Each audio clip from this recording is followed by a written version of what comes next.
Manung changa isi saida cultivation tawba cultivator moi mi tara muk level lam ubani adu ubudo khoi loina boy khoi tim je section ahum dagi maige ahum dagi ai khoi follow to uni tanara kone do moina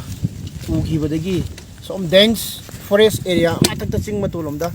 henkhre ada moina si leiramba hats ne je khoi mai dhari che dagi som de leiri sigi area se around acre 60-70 mathaki acre ne yam chawre yam na bas hoiba jaga ne mase si loina bok sida hori bok uwa mayam se loina bok completely yanthatpa matung da loina bok forest se pura deforest to thoba matung da poppy cultivation ki program se tawri ne si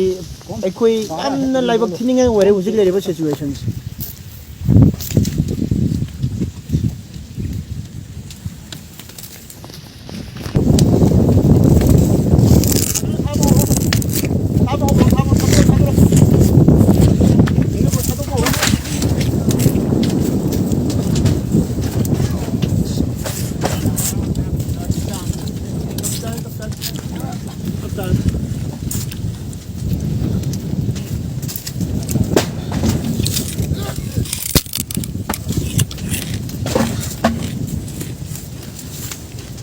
Go.